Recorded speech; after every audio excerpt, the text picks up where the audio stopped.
الحمد لله نحمده ونستعينه ونستغفره ونؤمن به ونتوكل عليه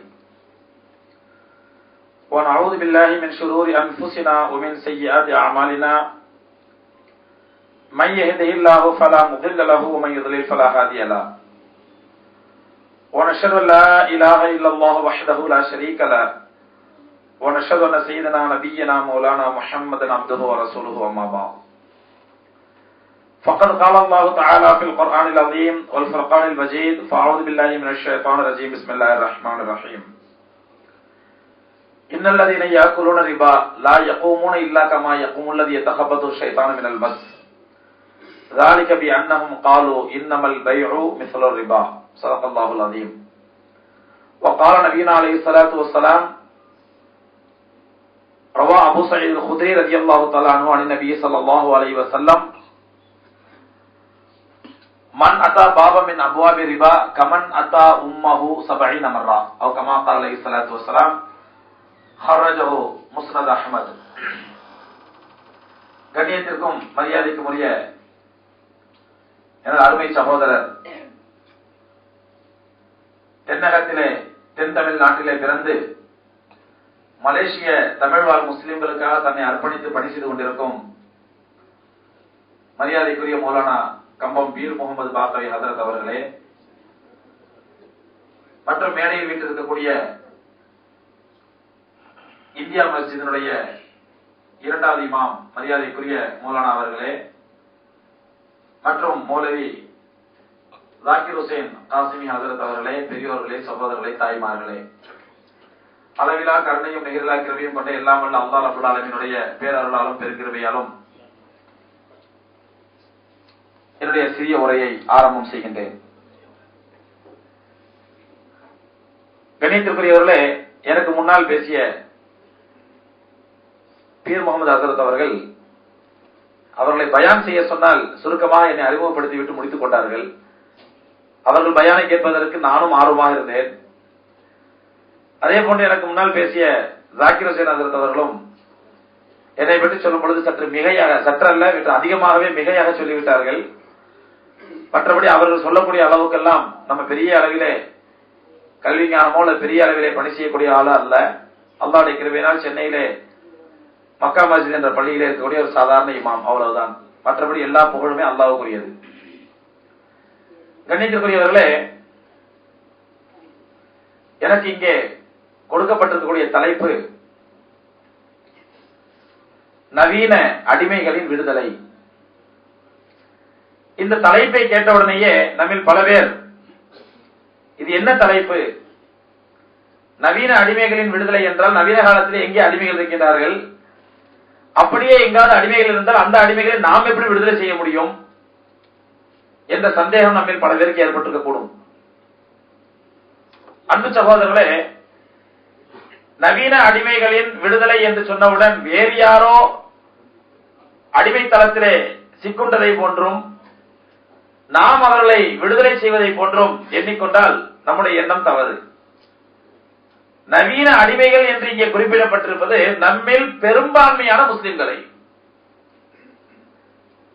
அவர்களை இந்த நவீன அடிமை தளத்திலிருந்து, அந்த மாடர்ன் ஸ்லீவ்னஸ்ல இருந்து அவர்களை பாதுகாக்க வேண்டியது நாம் ஒவ்வொருவருடைய கடமை. ஏனென்றால் நாமே பெரும்பாலும் அந்த நவீன அடிமைகளாக இருப்பதனால் அந்த அடிமை தலையிலிருந்து நம்மை விடுதலை செய்ய வேண்டியது நம்முடைய கடமை, நம்முடைய பொறுப்பு. எந்த அடிப்படையில் நம்மை விடுதலை செய்வது? அல்லாஹ்வுடைய கட்டளைப்படியும் கண்மணி நாயகம் ரசூலை கரீம் ஸல்லல்லாஹு அலைஹி வஸல்லம் அவர்களுடைய வழிமுறைப்படியும் நாம் அந்த அடிமை தலையிலிருந்து நம்மை எப்படி விடுதலை செய்து கொள்ள வேண்டும் என்பதற்காக வேண்டித்தான் இந்த தலைப்பை எனக்கு கொடுத்திருக்கின்றார்கள். இங்கே நாம் ஒரு விஷயத்தை கவனிக்க வேண்டும். நவீன அடிமைகள் என்றால் எந்தெந்த விஷயங்களில் நாம் அடிமைகள் ஆக்கப்பட்டிருக்கின்றோம், நம்மை அடிமைகள் ஆக்கியவர்கள் யார், எந்தெந்த விஷயங்கள் நாம் அடிமைகள் ஆக்கப்பட்டிருக்கின்றோம், நம்மை அடிமைகளாக ஆக்கியது யார், இந்த இரண்டு நமக்கு முன்னால் தெளிவாகிவிட்டால் பிறகு அந்த அடிமை தலையிலிருந்து எப்படி நாம் வெளிப்படுவது என்பது நமக்கு இலகுவாக புரிந்துவிடும். அருமை சகோதரர்களே, அல்லாஹ் ரப்பல் ஆலமீன் இஸ்லாத்தை பொறுத்தவரையிலே நம் எல்லோருக்கும் தெரியும், இஸ்லாம் என்பது வெறும் சமயம் சார்ந்ததோ சடங்கு சம்பிரதாயம் சார்ந்ததோ அல்லது வழிபாடுகள் இபாதத்துகள் ஸ்பிரிச்சுவல் சம்பந்தமாக சொல்லக்கூடியதோ மட்டுமல்ல, மாறாக மனிதனுடைய வாழ்க்கைக்கு தேவையான அத்தனை நெறிகளை சொல்வதுதான் அல்லாஹ்வுடைய மார்க்கம். ஒரு மனிதன் மனிதனாக பிறந்திலிருந்து அவன் காலையில் கண்ணெழுத்ததிலிருந்து தூங்கும் வரை எப்படி மனிதனாக வாழ்வது என்பதை கற்றுக் கொடுக்கக்கூடிய வாழ்க்கை நெறிதான் இஸ்லாம்.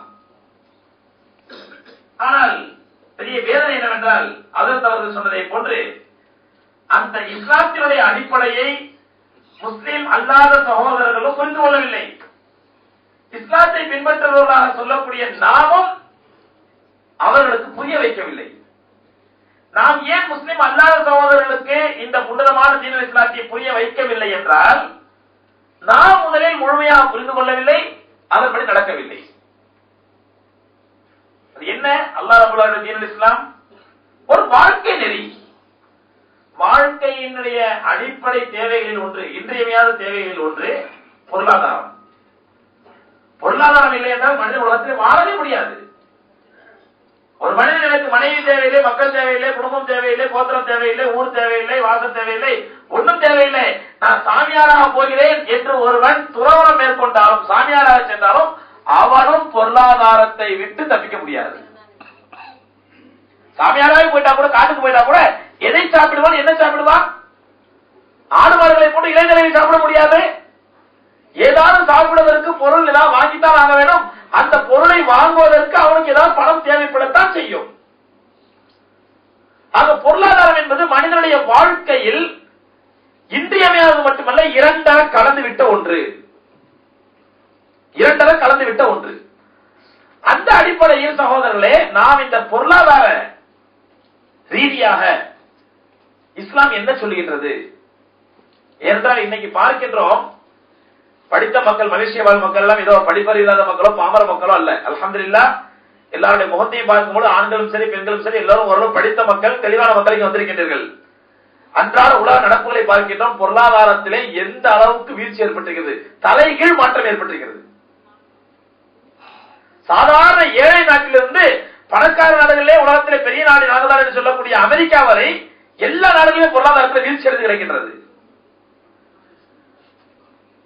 அமெரிக்க அதிபர்களுடைய வரலாற்று பதவியேற்பு வரலாற்றிலே இதுவரை இல்லாத அளவுக்கு ஒபாமாவுடைய பதவியேற்பிலே 20 லட்சம் மக்கள் கலந்து கொண்டார்கள் என்றால், அந்த மக்களிடத்தில் ஏதோ பெரிய எதிர்பார்ப்பு இருக்கிறது. ஒபாமா எதையாவது தலைகீழ மாற்றி விடுவார், அமெரிக்காவை வீழ்ந்து சரிந்து கிடைக்கக்கூடிய அமெரிக்காவுடைய பொருளாதாரத்தை தூக்கி நிறுத்தி விடுவார் என்ற எதிர்பார்ப்பு இருக்கின்றது. இப்படி உலகமே ஒரு என்ன சொல்வதென்றே தெரியாத அளவுக்கு ஒரு இக்கட்டான சூழ்நிலையில் பொருளாதார வீழ்ச்சியை நோக்கி உலகமே சென்று கொண்டிருக்கக்கூடிய இந்த காலகட்டத்திலே, உலகமே பொருளாதார வீழ்ச்சியை நோக்கி சென்று கொண்டிருக்கக்கூடிய இந்த காலகட்டத்திலே, அருமை சகோதரர்களே, இன்று உலகம் தாங்கள் இதுவரை பின்பற்றி வந்த பொருளாதார கொள்கையை மாற்றி அல்ல பொருளாதார கொள்கையை மறந்து இனி ஒரு புதிய பொருளாதார கொள்கை தேவை என்று ஏறெடுத்து பார்க்கிறது என்றால், அது ஏறெடுத்து பார்க்கும் ஒரு ஆல்டர்னேட்டிவ் எக்கனாமிக் சொல்யூஷன், ஒரு மாற்று பொருளாதார திட்டம், மாற்று பொருளாதார தீர்வு என்று உலகமே திரும்பி பார்க்கக்கூடிய தீர்வு என்னவென்றால் இஸ்லாமிக் எக்கனாமிக்கல், இஸ்லாமிய பொருளாதார திட்டம். அந்த அளவுக்கு பொருளாதாரம் என்பது மனிதனுடைய வாழ்க்கையில் இரண்டர கலந்துவிட்ட ஒன்று. மனிதனுடைய வாழ்க்கைக்கு தேவையான எல்லா விஷயத்தையும் சொல்லக்கூடிய அல்லாஹ்வுடைய தீனுல் இஸ்லாம் பொருளாதாரத்தை சொல்லாம இருப்பானா? ஆன்மீகத்தை பற்றி, அரசியலை பற்றி, குடும்பவியலை பற்றி, சமூக வாழ்க்கையை பற்றி, அறிவியலை பற்றி, எல்லா துறைகளை பற்றியும் சொல்லக்கூடிய அல்லாஹ் ரப்பல் ஆலமீன் இஸ்லாமிய பொருளாதாரத்தை பற்றியும் தெள்ள தெளிவாக என்றால் உலகமே பின்பற்றக்கூடிய ஒரு அசிங்கமான பொருளாதார தீர்வுக்கு மாற்றமான ஒரு அற்புதமான பொருளாதார தீர்வை அல்லாஹ்வுடைய தீனுல் இஸ்லாம் வழங்குகின்றது. சகோதரர், ஒரு விஷயத்தை புரிந்து கொள்ள வேண்டும். என்றைக்கு இந்த உலகம் அல்லாஹ்வுடைய மார்க்கத்தை மறந்து, அல்லாஹ்வுடைய தீனுல் இஸ்லாம் சொல்லக்கூடிய சொல்யூஷன்களை மறந்து, மனம் போன போக்கிலே இதுவே ஒரு சொல்யூஷனாக உலகமே தானாக தன்னுடைய சிற்றறிவை வைத்து ஒரு தீர்வை தேடும் பொழுது, அந்த தீர்வு இந்த உலகத்தினுடைய பிரச்சனைகளிலிருந்து தெளிவை கொடுப்பதற்கு பதிலாக, அந்த தீர்வு இந்த உலகத்தினுடைய பிரச்சனைகளிலிருந்து ஒரு தீர்வை கொடுப்பதற்கு பதிலாக மேலும் மேலும் சிக்கல்களைத்தான் உருவாக்கியது என்பது உலக வரலாறு அன்றாடம் சொல்லக்கூடிய நமக்கு தெளிவு. உலகம் ஒரு தீர்வை தெரிகின்றது ஒரு பிரச்சனையிலிருந்து, அந்த பிரச்சனையிலிருந்து அது தீர்வை தேடும் பொழுது அல்லாஹ் ரப்பல் ஆலமீன் அந்த பிரச்சனைக்கு ஒரு அற்புதமான தீர்வை வைத்திருக்கின்றான். அந்த தீர்வை நான் ஆரம்பத்தில் சொன்னதை போன்று நாமும் புரிந்து கொள்ளவில்லை, முஸ்லிம் அல்லாத இந்த உலகத்திற்கு புரிய வைக்கவில்லை. அதன் விளைவாக இந்த உலகம் என்ன செய்கின்றது? தானாக ஒரு தீர்வை தேடுகின்றது, தன்னுடைய அறிவை வைத்து. அந்த தீர்வு பிரச்சனைகளை தீர்ப்பதற்கு பதிலாக இன்னொரு பிரச்சனையை உருவாக்குகின்றது. தமிழ்ல சொல்லுவாங்க, முதுகு வலி போய் திருகு வலி வந்த கதையா. இன்னைக்கு அதுக்கு ஒரு யதார்த்தமான உதாரணம் தான் இன்று உலகத்தில் ஏற்படுத்தக்கூடிய மிகப்பெரிய பொருளாதார சிக்கல், பொருளாதார நெருக்கடி. உலகமே வீழ்ந்து போய் கிடக்குது. அதாவது ஐடி, இன்ஃபர்மேஷன் டெக்னாலஜி துறை என்பது எந்த அளவுக்கு வேகமாக வளர்ந்ததோ அந்த அளவுக்கு வீழ்ச்சியை நோக்கி சென்று கொண்டிருக்கிறது.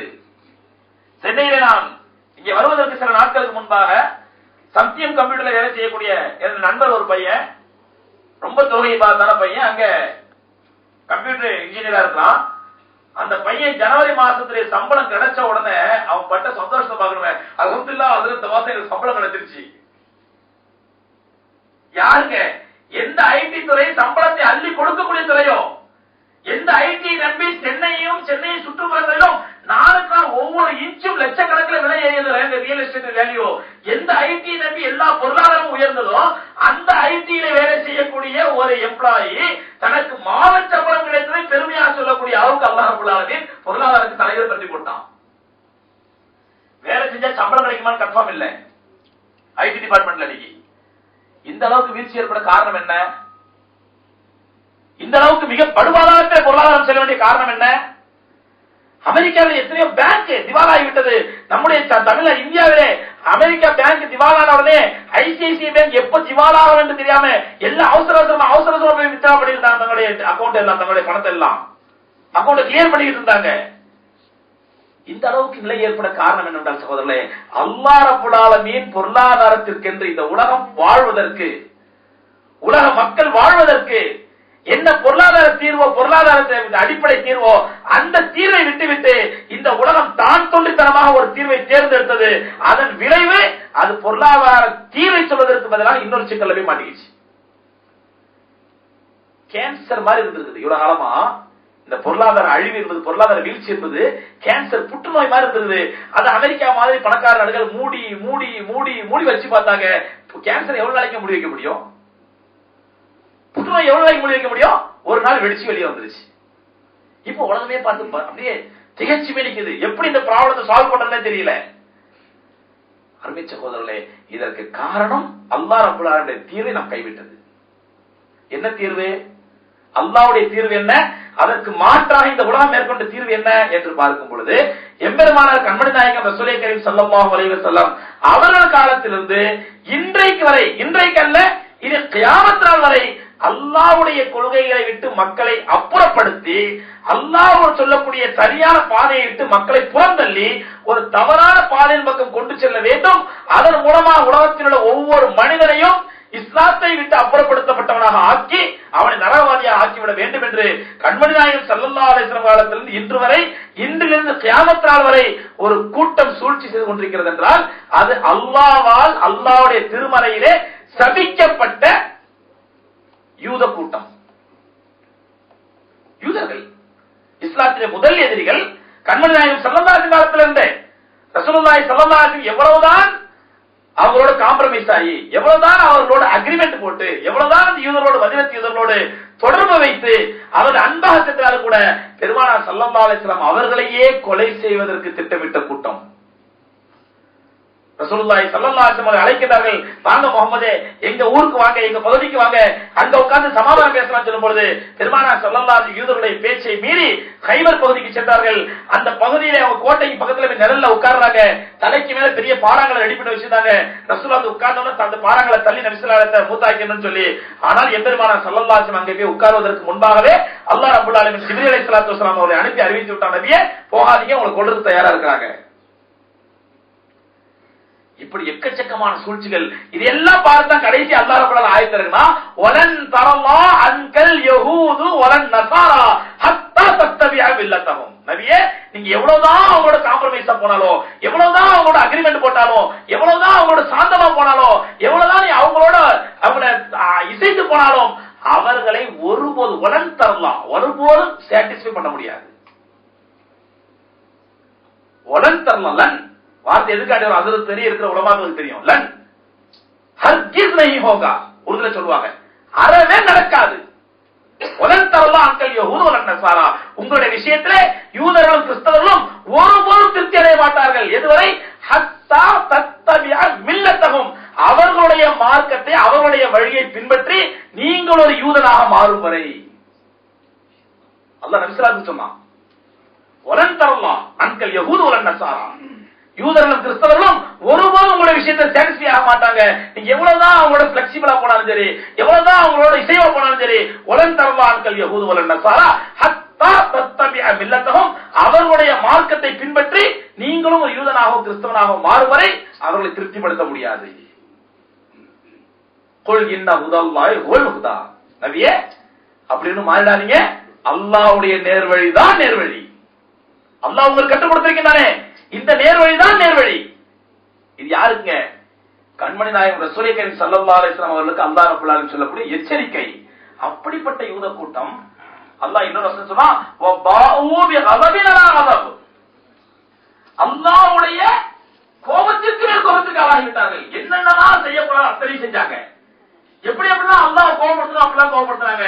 அந்த மாதிரி அல்லாஹ்வுடைய கோபத்திற்கு மேல் கோபத்துக்கு ஆளான கூட்டம் என்று அல்லாஹ்வால் சபிக்கப்பட்ட கூட்டம் யூத கூட்டம். இன்னொரு வசனத்தில் அல்லாஹ் சொல்றான், உங்களுடைய உள்ளங்கள் கற்களை போன்று இறுகிவிட்டன.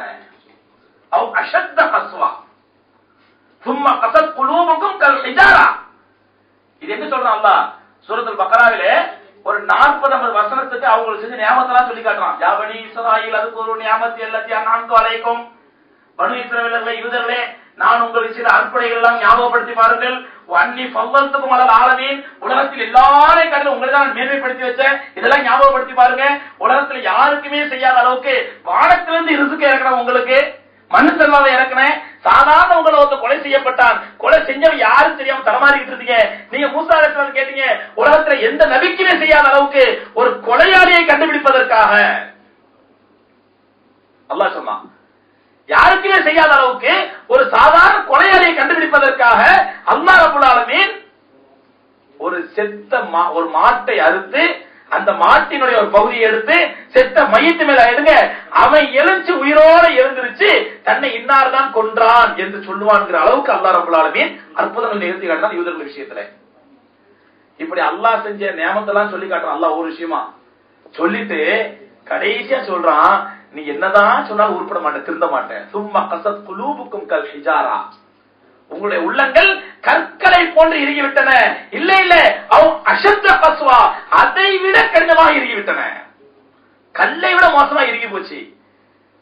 சோதரர்கள் கவனிக்கணும். அல்லாஹ் ரப்பல் ஆலமீன் ஒரு வார்த்தையை சொல்றான்டா, ஏதோ நம்மள மாதிரி ஏதோ பேச்சாளர்கள் ஏதோ உணர்ச்சி வசப்பட்ட ஏதோ ரெண்டு வார்த்தை சொல்லுவோம், அந்த மாதிரி சொல்றது அல்ல. ஒவ்வொரு வார்த்தையிலும் ஒவ்வொரு எழுத்திலும் ஆயிரக்கணக்கான பொருட்கள் அடங்கி இருக்கும். அந்த உள்ளங்கள் இறுகிடுச்சுன்றதுக்கு அல்லாஹ் ரப்பல் ஆலமீன் அடுத்து என்ன சொல்றான் பாருங்க, கற்களை விட மோசமா இறுகிடுச்சு. அல்லாஹ் என்ன ஆதாரம் சொல்றான் பாருங்க, ஓ இன்ன மினல் ஹிஜாரத்தி, சில கற்கள் இருக்கின்றன, அந்த கல்லாவது லமா யதஃபஜ்ஜரு மின்ஹுல் அன்ஹார், அதிலிருந்து சில சமயம் கல் பிளந்து அதிலிருந்து நீர் ஓடைகள் ஓடும். இன்னும் சில கற்கள் இருக்கின்றன, இன்னும் சில கற்கள் இருக்கின்றன, அதிலிருந்து நீர் ஓடையில் ஓடாவிட்டாலும் உடைஞ்சா குறைஞ்சபட்சம் யஹ்ருஜு மின்ஹுல் மா, அதிலிருந்து ஒரு சொட்டு தண்ணீராவது வெளியே வரும். ஆனால் அந்த கற்களில் இருக்கக்கூடிய கல்லுக்குள் இருக்கக்கூடிய ஈரம் அளவுக்கு கூட நெஞ்சத்தில் ஈரம் இல்லாதவர்கள் யூதர்கள். யாருங்க? ஏதோ ஒரு சம்சி காசிங்க மாதிரியோ இல்ல கம்பம் பீர் முகமது அசத் மாதிரியோ ஏதோ பேச்சாளர் சொல்லக்கூடிய வார்த்தை அல்ல, உலகத்தையே ஆண்டு கொண்டிருக்கக்கூடிய ரப்பல் ஆலமீன் சொல்லக்கூடிய வார்த்தை. அவ்வளவு மோசமான யூத கூட்டம் கண்மணி நாயகம் ஸல்லல்லாஹு அலைஹி வஸல்லம் அவர்களை எவ்வளவுதான் சமாதானமாக போயும் கூட பெருமானார் ஸல்லல்லாஹு அலைஹி வஸல்லம் அவர்களை தீர்த்து கட்டுவதற்காக கொலை செய்வதற்காக திட்டமிட்ட கூட்டம். நபியை எவ்வளவுதான் காம்ப்ரமைஸா போனாலும் அவர்களை ஒருபோதும் திருப்திப்படுத்த முடியாது. நீங்களும் அவர்களை போன்று யூதர்களாக கிறிஸ்தவர்களாக மாறாத வரை அப்படின்னு அல்லாஹ்வால் எச்சரிக்கப்பட்ட கூட்டம். அந்த கூட்டம் தான் சகோதரர்கள் இன்று வரை அல்ல, கியாமத் நாள் வரையிலும் இஸ்லாத்திற்கு எதிராக வேலை செய்து கொண்டிருக்கிறார்கள், இனியும் வேலை செய்வார்கள். இஸ்லாமிய கலாச்சாரத்தை விட்டு மக்களை அப்புறப்படுத்தி, இஸ்லாமிய பொருளாதாரத்தை விட்டு மக்களை அப்புறப்படுத்தி, இஸ்லாமிய அற்புதமான ஒழுக்கமான வாழ்க்கையை விட்டு மக்களை அப்புறப்படுத்தி, இஸ்லாமிய அரசியலை விட்டு மக்களை அப்புறப்படுத்தி, இஸ்லாமிய ஆன்மீகத்தை விட்டு மக்களை அப்புறப்படுத்தி, ஒரு கேடுகட்ட மேற்கத்திய கலாச்சாரத்தை இந்த மக்களுக்கு மத்தியிலே புகுத்தி, அதன் மூலமாக பெயர் அளவிலே மட்டும் முஸ்லீமா இருக்க வேண்டும், வேற இஸ்லாமிய செயல்பாடுகள் எதுவுமே இருக்கக்கூடாது என்பதற்காக திட்டம் தீட்டக்கூடிய கூட்டம் தான் யூத கூட்டம். அந்த யூத கூட்டத்தினுடைய அடிமை தலையில் தான் நம்மில் பல பேர் அகப்பட்டுக் கொண்டிருக்கின்றோம். அந்த யூதர்களுடைய சூழ்ச்சி வலையில் தான் நம்மில் பல பேர் மாட்டிக் கொண்டிருக்கின்றோம். அதிலே முதலாவது சூழ்ச்சி பொருளாதார விஷயத்திலே செய்யக்கூடிய சூழ்ச்சி. என்ன சூழ்ச்சிஞ்சாங்க பொருளாதாரத்திலே? அல்லாஹ் ரப்பல் ஆலமீன் தன்னுடைய திருமறையிலே அற்புதமான ஒரு பொருளாதார திட்டத்தை நமக்கு வந்து கொடுத்தான். பொருளாதார திட்டம் எம்பெருமானா ஸல்லல்லாஹு அலைஹி வஸல்லம் ஹதீஸ் கிதாபுகள் எடுத்து பாருங்க.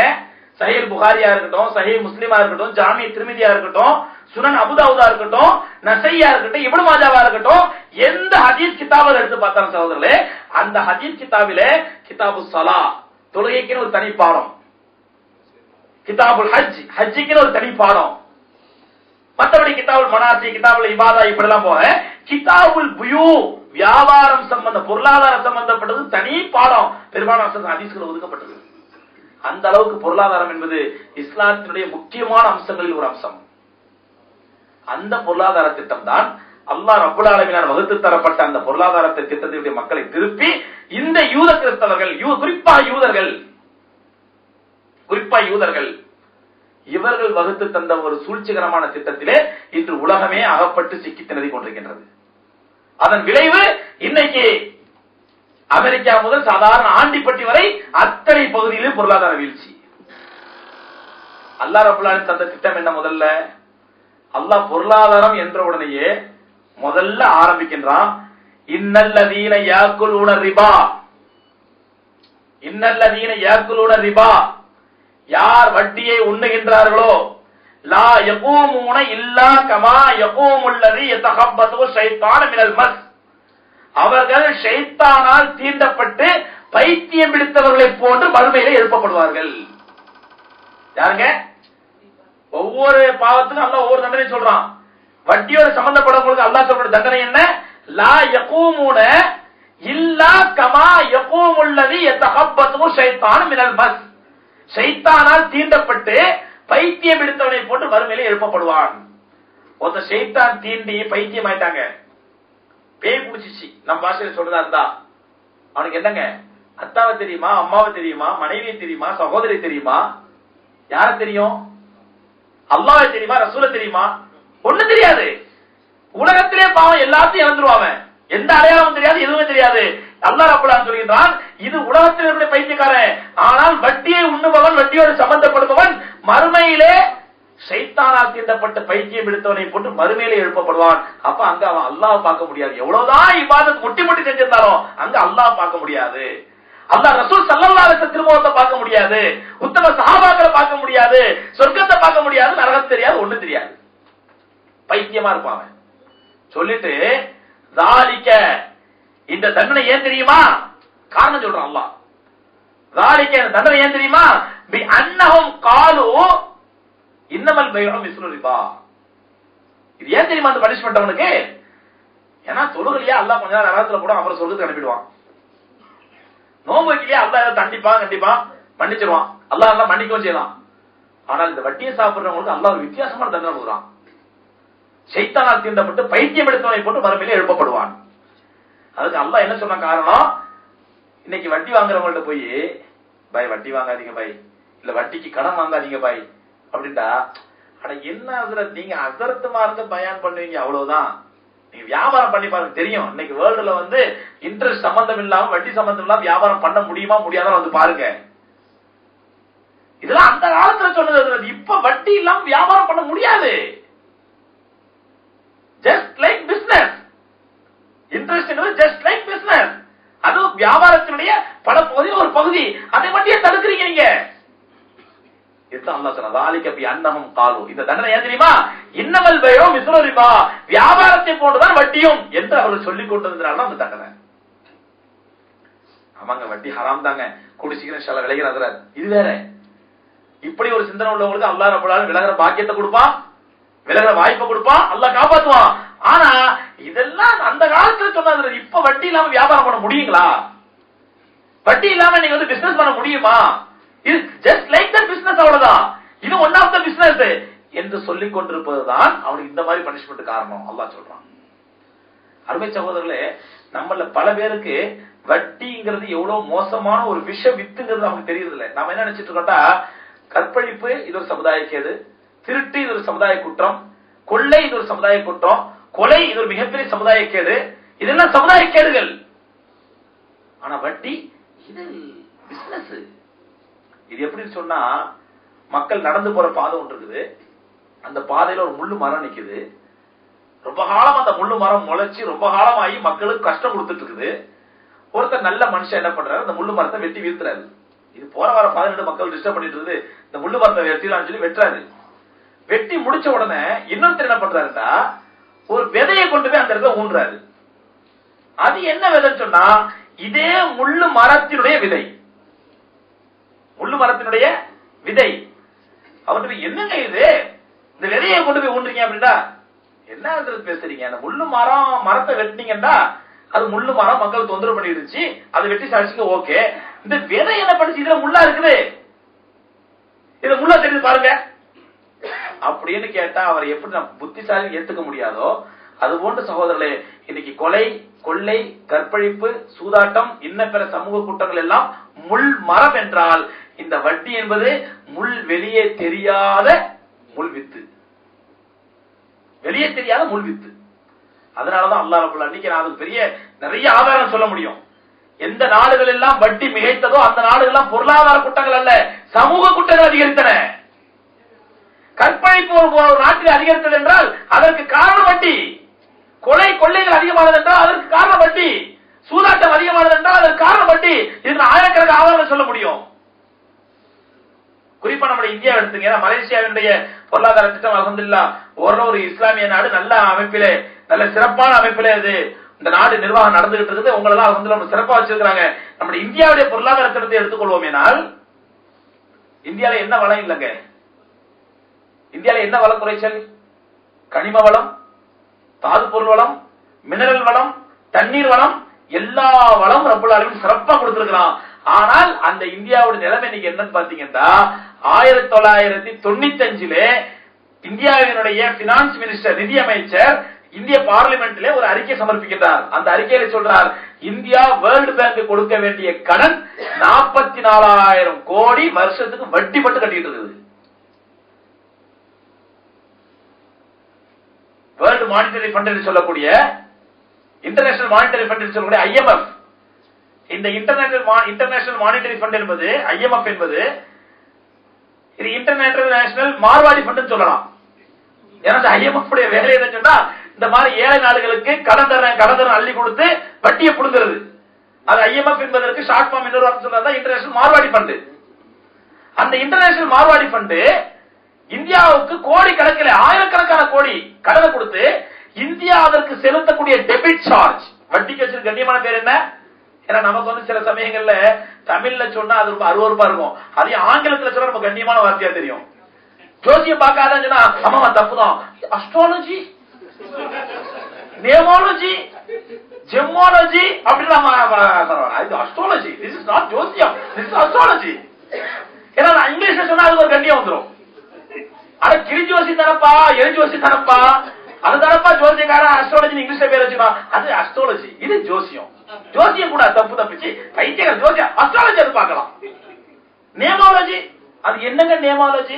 அழகான பேர் அப்துல் காதிர் இருக்கும், அப்துல் காதிர் 4 ஓ சேர்த்து விட்டுருவான். ஏன்னா நேம மாத்திரம் இவருக்கு வாழ்க்கையில் எல்லாம் பொழியுமா. இப்படி இதுக்கு நேமாலஜி, ஜெமாலஜி. இந்த பையன் ஒழுங்கா படிக்கலையா அதுக்கு ஒரு கல்லு போடு, வியாபாரத்துல பறக்கத்துலயே அதுக்கு ஒரு கல்லு போடு. இப்படி இந்த டிவில ஒருத்தர் பேசுவாரு, உங்க பையன் ஒழுங்கா படிக்கலையா அவனுக்கு ஒரு கல்லு போடுங்க. நான் சொல்லுவேன், அவன் கையில போட தலையில போடுங்க கல்ல, ஒழுங்கா படிக்காட்டா. இப்படி நமக்கு வந்து பொதுவா வந்து இங்கிலீஷ்ல பேர் சொன்னா அந்த இங்கிலீஷ்ல நமக்கு ஒரு இனம் புரியாத ஒரு மரியாதை இருக்கிறதுனால அது நமக்கு சரியா தெரியும். அந்த மாதிரி இந்த வட்டிக்கு கவர்மெண்ட் பேர் என்ன? Debit charge. டெபிட் சார்ஜ்ங்கிற பேர்ல Indian government, Indian finance department IMF international monetary ஃபண்டுக்கு செலுத்தக்கூடிய தொகை மட்டும் 44,000 கோடி ஒரு வருஷத்துக்கு சொல்றாரு நிதியமைச்சர். ஆகவே இந்தியாவில் பிறக்கக்கூடிய ஒவ்வொரு இந்திய குடிமகனுடைய தலையிலும் 44,000 கடனோட தான் பிறக்கிறான். நம்ம கிராமங்கள்ல திட்டுவாங்க, சின்ன பிள்ளைய செல்லமா திட்டும் பொழுது போட கடனாளிக்கு பிறந்தவன, அதாவது தாத்தா வந்து பேரப்பிள்ளை திட்டுவாரு, உங்க அப்பா வந்து ஒரு கடனாளி அப்படின்னு போட கடனாளிக்கு பிறந்தவனே அப்படின்னு திட்டுவாரு. இப்ப அப்படி இல்ல, போட கடனாளியா பிறந்தவனே, நீ பிறக்கும் போதே கடனாளி. இதுல ஒரு லத்தீஃபா ஒரு கதை ஒண்ணு சொல்லுவாங்க, ஜோக் ஒண்ணு. பினான்ஸ் மினிஸ்டர் வந்து அறிக்கை சமர்ப்பிச்சாராம், இந்தியாவில் இருக்கக்கூடிய ஒவ்வொருத்தர் தலையிலும் 44,000 கடன் இருக்குது அப்படின்ற உடனே நம்ம இந்திய குடிமகன் ஒருத்தர் பார்த்தாராம், இது என் தலையில் 44,000 கடன் இருக்குதா, ஐயோ பெரிய தப்பாச்ச.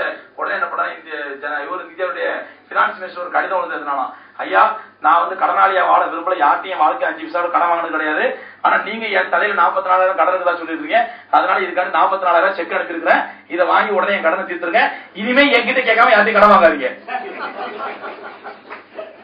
அப்படின்னு ஒரு கடிதம் ஒண்ணு போட்டாலாம். அந்த மாதிரி சகோதரர்களே, இன்றைக்கு இந்தியாவினுடைய பொருளாதாரம் எங்கேயோ போயிட்டு இருக்குது. காரணம் என்ன? இந்த IMFல கடன் வாங்கினதுனால. இப்படி இந்தியன் இன்டர்நேஷனல் மானிட்டரி ஃபண்ட்ல கடன் வாங்குறதுனால என்ன தெரியுமாங்க ஆகுது? இது ஒரு சமுதாய குற்றம் சொல்ல வர்றேன். இது வந்து ஒரு பொருளாதார தீர்வோ பொருளாதார பிரச்சனை அல்ல, ஒரு சமூக குற்றம். இந்தியாவிலே இன்னைக்கு கல்கத்தாவிலே மட்டுமே வறுமையின் காரணமாக கல்கத்தாவிலே வெஸ்ட் பெங்கால் மாநிலத்திலே விபச்சாரத்தில் ஈடுபடுத்தப்பட்ட பெண்களுடைய எண்ணிக்கை 2 லட்சம் பேர் கல்கத்தால மட்டும், வெறும் வறுமை காரணமாக. எக்கச்சக்கமான புள்ளிகளுக்கு தர முடியுது எனக்கு. இது ரிசர்ச் பண்ணி ஆய்வு செஞ்சு, அப்ப இந்த விபச்சாரம் என்று சமூக குற்றம் என்றால் அந்த சமூக குற்றம் என்ன காரணம்? வறுமை. வறுமை எதனால ஏற்படுச்சு? இந்தியாவில் வளம் இல்லாதனாலயா? இல்ல, இந்தியா IMFல கடன் வாங்கி வட்டி கட்டிட்டு இந்தியாவுடைய பொருளாதாரம் பாழாவதனால இந்திய மக்கள் வறுமையிலே உழன்று அந்த வறுமையின் காரணமாக சமூக குற்றங்கள் ஈடுபடுகிறார்கள். சென்னையிலே பொருஷவாக்கத்துல ஒரு சிறுவர் ஜெயில் இருக்குது, மைனர் ஜெயில். சின்ன பசங்க தப்பு செஞ்சா 18 வயசு உள்ள பசங்க அந்த ஜெயில கூட அடைச்சிடறாங்க. ஒரு முறை அந்த ஜெயில எனக்கு ஒரு அழைப்பு வந்துச்சு, அது வேற சம்பவம், நான் ஷார்ட்டா சொல்லி முடிச்சிடறேன். அந்த ஜெயிலுடைய ஜட்ஜி கீதா ராணிங்கிறவங்க எனக்கு போன் பண்ணி, சார் இங்க எங்களுடைய ஜெயிலுக்கு கொஞ்சம் வாங்க, ஒரு விஷயம் உங்கள்ட்ட பேசணும். அப்ப நாங்க போனேன். போகும்போது அது வேற பிரச்சனை, ஒரு ஆப்கானிஸ்தான் பையன் ஒருத்தன் வந்து ஏதோ தப்பு செஞ்சு அங்க மாட்டிக்கிட்டா, அவனுக்கு அடைக்கணும் இல்ல, நீங்க ஏதாவது ஒரு பொறுப்பெடுங்கன்னு சொன்னாங்க, யாரோ உங்க நம்பர் கொடுத்தா பேசணுட்டாங்க. அப்புறம் அந்த பயிற்சி ஒரு ஏற்பாடு செஞ்சோம், அது ஒரு சம்பவம். அங்க போகும்போது அந்த ஜெயிலுக்குள்ள முதல்ல நான் போய் பாக்குறேன், அந்த சிறுவர் ஜெயிலுக்குள்ள 45 சிறுவர்கள் இருக்கிறாங்க. 45 சிறுவர்கள், 23 சிறுவர்கள் முஸ்லிம்கள், 23 சிறுவர்கள். அப்ப அந்த சிறுவர்களை கூப்பிட்டு நான் எல்லாத்தையும் பல பேச விட்டேன், சின்ன சின்ன பசங்க தானே. என்னன்னு கேட்டா பாவம், அந்த 23 பேருமே சகோதரர்களே அப்பா அம்மா பிரிச்சுட்டாங்க, ஆதரவு இல்ல, சாப்பாட்டுக்கு வழி இல்ல, ஏதோ போய் செல்போனை திருடுனா, செயினை திருடுனா, கம்மலை திருடுனா, மாட்டிக்கிட்டான், அங்க கொண்டு போட்டாங்க. ஏதோ தப்பு செஞ்சா மாட்டிக்கிட்டான். நான் அந்த சிறுவர்களுடைய எதிர்காலத்தை யோசிச்சு பார்த்தேன். இந்த சிறுவர்கள் இன்னைக்கு வந்து ஒரு வயிற்று பசிக்காண்டி அப்பா அம்மாவுடைய ஆதரவு இல்ல, அம்மா அப்பா பிரிஞ்சு போயிட்டாங்க, தலாக் ஆயிடுச்சு, டைவர்ஸ் ஆயிடுச்சு, அல்லது அப்பா வந்து அம்மாவை இந்த பையன் விட்டு ஓடி போயிட்டாங்க எங்கேயோ, அல்லது அம்மா இங்க யார் வேற யாரோட ஓடி போயிடுச்சு, இந்த மாதிரி சமூக குற்றங்கள் ஏற்பட்டு போச்சு, அதுல இந்த குழந்தை பாதிக்கப்பட்டுடுச்சு. இவன் வயிற்று பிறப்புக்கு என்ன பண்ணுவான்? எத்தனை நாளைக்கு பிச்சை எடுப்பான்? யாரோ மிஸ்கைடன்ஸ் பண்ணிட்டாங்க, அதை திருடி இதை திருடிட்டான், மாட்டிக்கிட்டான், வந்துட்டான். இப்ப இதனுடைய ஃபியூச்சர் என்னன்னு பாத்தீங்கன்னா, ஒரு 3 மாசமா 6 மாசமா ஜெயில இருப்பான். இங்கிருந்து விடுதலையாகி போனா சமூகம் அவனை அங்கீகரிக்குமா? யாராவது அவனுக்கு வேலை கொடுப்பாங்களா? ஒரு 10 வயசு 15 வயசு பையனுக்கு யாராவது வேலை கொடுப்பாங்களா? ஐயா நான் செல்போன் திருடினேன், நான் ஜெயிலுக்கு போயிட்டு 3 மாசமா எடுத்துட்டு வந்தேன், இப்ப எனக்கு வேலை தாங்கன்னா யாராவது வேலை கொடுப்பாங்களா? அப்ப இவருடைய அடுத்த வேலை வயிற்றை கழுவுவதற்கு என்ன வழி? மீண்டும் திருடுவதா அடுத்த வழி. அப்ப மீண்டும் மீண்டும் திருடும் பொழுது இவன் வருங்காலத்தில் மிகப்பெரிய சமூக குற்றவாளி இங்க உருவாயிட்டான். நடக்குதா இல்லையா? இன்னைக்கு இந்த சமூக குற்றவாளி உருவாவதற்கு என்ன காரணம்? அவனுடைய ஆரம்ப கட்ட வறுமைதான் காரணம். அந்த வறுமைக்கு என்ன காரணம்? இந்தியாவுடைய பொருளாதாரம் தான் காரணம். இந்தியாவுடைய பொருளாதாரம் ஏன் இப்படி நசுங்கி போய் கிடந்துச்சு? ஒரு இந்திய பிரஜை, ஒரு சிறுவன், அவனுக்கு சோறு போடுற அளவுக்கு இந்த கவர்மெண்ட் கையாளாத கவர்மெண்டா இருக்குன்னு சொன்னா அதற்கு காரணம் என்ன? இந்த கவர்மெண்ட் எடுத்த ஒரு ராங்கான கான்செப்ட், எக்கனாமிக்கல் கான்செப்ட். அது என்ன கான்செப்ட்? Interest paste concept. வட்டியை அடிப்படையாக வைத்த ஒரு சமூக குற்றம், ஒரு பொருளாதார கொள்கை. அதன் மூலமா ஏற்பட்ட இந்த சமூக குற்றம். இப்படி நிறைய உதாரணம் சொல்ல முடியும். எனக்கு நேரம் ரொம்ப சுருக்கமா இருக்குது. நாளைக்கு இந்த திங்கட்கிழமை நீங்க எல்லாம் எல்லாம் வேலைக்கு போறவங்க, ஜாபுக்கு போறவங்க இருப்பீங்க. ரொம்ப நேரம் இழுக்க விரும்பல சகோதரர்களே. அடிப்படையில் பார்க்கும் பொழுது வட்டி என்பது வெளியிலே முள்ளு தெரியாத ஒரு வித்து. இந்த வித்தை விதைக்கப்படும் பொழுது அதிலிருந்து உருவாவது மிகப்பெரிய விஷ முள் கொண்ட மரம், விஷ விருட்சம். நமக்கு கொலை, கொள்ளை, கற்பழிப்பு, தவறு, விபச்சாரம் இதெல்லாம் சமூக குற்றமாக நினைக்கக்கூடிய நாம் இந்த வட்டி மட்டும் நமக்கு சமூக குற்றமாக நினைக்கிறது இல்லை. இங்கே சகோதரர்களே, இந்த வட்டியை நாம் இன்னொரு கண்ணோட்டத்தில் பார்க்கும் பொழுது இந்த வட்டி என்பது முழுக்க முழுக்க யூதர்களால் பரவலாக்கப்பட்டது. யூதர்கள் தான் எம்பெருமானார் ஸல்லல்லாஹு அலைஹி காலத்திலும் சரி இன்னைக்கு சரி யூதர்கள் தான் இந்த வட்டியில மிதம் மிஞ்சியவர்கள். அவர்களால் தான் உலகம் முழுவதும் பரவலாக்கப்பட்டுச்சு. அதன் விளைவுதான் இன்னைக்கு எங்கெங்கெல்லாம் எந்தெந்த நாடுகள் எல்லாம் யூதர்களுடைய வழிமுறையை இன்டர்நேஷனல் மானிட்டரி ஃபண்ட்ல மெயின் பொறுப்புல அத்தனை பேர் யூதர்கள். G8 நாடு நடக்குது மாநாடு. 8 நாடுகள், 8 நாடுமே என்ன எல்லாம் பணக்கார நாடு. 8 நாடு அதிபர்களும் IMF முக்கியமான மெம்பர்ஸ். இந்த G8 நாடுகள் யாருன்னா இவங்க 8 பேரும் உட்கார்ந்து என்ன யோசிப்பாங்கடா, உனக்கு இந்தியா ஒன்றை எவ்வளவு ஏமாந்து உனக்கு எவ்வளவு வட்டி கிடைச்சது, எனக்கு இவ்வளவு வட்டி கிடைச்சது, பாகிஸ்தான் ஒன்றை எவ்வளவு ஏமாந்துச்சு, என்கிட்ட இவ்வளவு ஏமாந்துச்சு, பங்களாதேஷ் எவ்வளவு ஏமாந்துச்சு, என்கிட்ட இவ்வளவு ஏமாந்துச்சு. இதை பேசுறதுக்காக தான் இந்த G8 மாநாடு. ஒவ்வொரு ஏழை நாடு எங்க இருக்குது, சோமாலியா எங்க இருக்குது, எத்தியோப்பியா எங்க இருக்குது, ஸ்ரீலங்கா எங்க இருக்குது, ஏழை நாடுகள் எங்க, பொருளாதார வீழ்ச்சி நாடுகளுக்கு, அந்த நாடுகளுக்கெல்லாம் நாம் மானிட்டரி ஃபண்ட்ல பணத்தை கொடுப்போம், அவர்களுடைய வளத்தை எல்லாம் சுரண்டிக் கொள்வோம். அதனாலதான் பாருங்க சகோதரர்களே, இன்னைக்கு இந்தியாவிலே விலைவாசி ஏறி போனது காரணம் இந்த இன்டர்நேஷனல் மானிட்டரி ஃபண்ட் தான் காரணம். உதாரணம் சொன்னா உங்களுக்கு புரியும், எல்லாம் படித்த மக்கள் சிம்பிளா சொன்னாலும் உங்களுக்கு புரியும். இப்ப உதாரணமா ஒரு குயவன் ஒரு மண்பானை செய்யறவன், விலங்குக்காண்டி சொல்றேன், ஒரு மண்பானை செய்யறான். அவனுக்கு களிமண்ணுக்கு 2 ரூபா ஆகுது விலை, களிமண்ணுக்கு 2 ரூபா ஆகுது விலை. அது செய்யறதுக்கு அவனுக்கு கூலி ஒரு 2 ரூபா, 4 ரூபா, கொண்டு போது டிரான்ஸ்போர்ட் 1 ரூபா, 5 ரூபா, அங்க கொண்டு போய் மார்க்கெட்ல கொண்டு போய் விற்கிறான். அந்த வியாபாரி ஒரு 1 ரூபா லாபம் வச்சு 6 ரூபாய்க்கு வித்துருவான். ஒரு மண்பானை 6 ரூபாய்க்கு வித்துருவான். 6 ரூபாய்க்கு விற்கும் பொழுது இப்ப இன்டர்நேஷனல் மானிட்டரி ஃபண்ட் தலையிடும். தலையிட்டு என்ன சொல்லும், 2 ரூபா களிமண் அசலாச்சா, 2 ரூபா உனக்கு செய்யறதுக்கு கூலியாச்சா, 1 ரூபா டிரான்ஸ்போர்ட் ஆச்சா, 1 ரூபா அவனுக்கு லாபமாச்சா, போயிடுச்சு. எனக்கு வட்டி எங்க கட்டுவ, எனக்கு வட்டி எங்க கட்டுவ. அதனால 6 ரூபாய் பொறுமானம் உள்ள அந்த மண்பானையை 10 ரூபாய்க்கு வித்து கொடு, அப்பதான் 4 ரூபாய் வட்டி கட்ட முடியும். இது உதாரணத்துக்காக சொல்றேன். இப்ப விலைவாசி ஏறுது எதனால, விலைவாசி ஏறுது எதனால, 4 ரூபாய்க்கு கிடைக்க வேண்டிய பொருள் 8 ரூபா, 6 ரூபாய்க்கு கிடைக்க வேண்டிய பொருள் 10 ரூபா. ஏன் இன்டர்நேஷனல் மானிட்டரி ஃபண்ட் நேரடியாக தலையிடுது. அது மட்டும் இல்லங்க, இந்தியாவினுடைய மக்கள் தொகையை கட்டுப்படுத்து அப்படி நம்ம கண்ட்ரோல் பண்றது யாரு தெரியுமா, இன்டர்நேஷனல் மானிட்டரி ஃபண்ட், IMF. குழந்தைய இப்ப பெத்துக்கலாமா இல்ல ஒரு 6 மாசம் 1 வருஷம் கழிச்சு பெத்துக்கலாமா அப்படின்னு முடிவு செய்ய வேண்டியது கணவனும் மனைவியும் படுக்கையில முடிவு செய்ய வேண்டிய விஷயம். இது அப்படிதாங்களே, கணவனும் மனைவியும் படுக்கையில முடிவு செய்ய வேண்டிய விஷயத்தை இப்ப இன்டர்நேஷனல் மானிட்டரி ஃபண்ட் என்ட்ரி ஆகுதுல. என்ன குழந்தை பெத்துக்க போறியா, இந்த விளையாட்டுல அங்க வச்சுக்காத, நீ பாட்டு குழந்தை பெத்துக்கிட்டே போனா ஏன் வட்டியை கட்டுறது யாரு, குழந்தை கட்டுப்பாடு கொண்டா, பெர்த் கண்ட்ரோல் கொண்டா. அப்போ ஒரு தனி மனிதனுடைய உரிமையை பெற்றோர் நுழையுது இன்டர்நேஷனல் மானிட்டரி ஃபண்ட் ஆர்டர். சகோதரர்களே, சுருக்கமாக சொல்வதா இருந்தால் இப்படி எல்லா விஷயத்திலும் நம்மை அடிமையாக்கி, எல்லா விஷயத்திலும் நமக்கு அடிமையாக்கி நம்மை அடிமைத்தலையை கட்டுப்படுத்தி வைத்திருப்பது இந்த வட்டி என்ற சூழ்ச்சி. இந்த வட்டி என்ற சூழ்ச்சியை நம்மை அடிமைப்படுத்தி வைத்திருப்பவர்கள் யூத கூட்டம், யூதர்கள். இன்னைக்கு உலகத்துல இவ்வளவு பெரிய வேலை செஞ்சிட்டு இருக்காங்களா யூதர்கள். அவங்களுடைய ரேஷியோ தெரியுமா, பெர்சன்டேஜ் யாருக்கா தெரியுங்களா? யூதர்களுடைய ரேஷியோ, யூதர்களுடைய மக்கள் தொகை பெர்சன்டேஜ்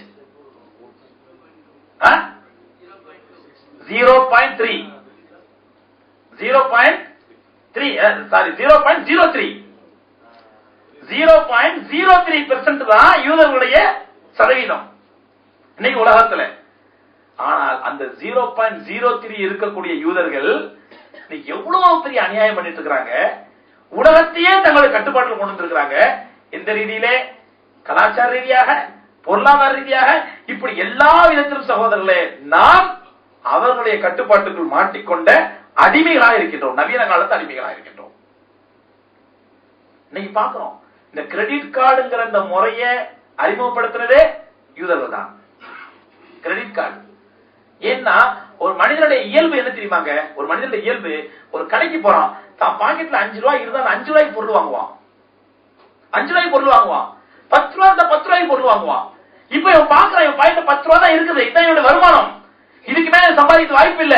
இவன் என்ன பண்றான், கடைக்காரன்ட்ட சரி ஒரு 12 ரூபாயா, சரி 2 ரூபாய் நாளைக்கு தரங்க அப்படின்னு போயிடுறான். 2 ரூபாய் கொடுக்கறதுக்கு காசு இல்ல, அவன் கொடுக்கல.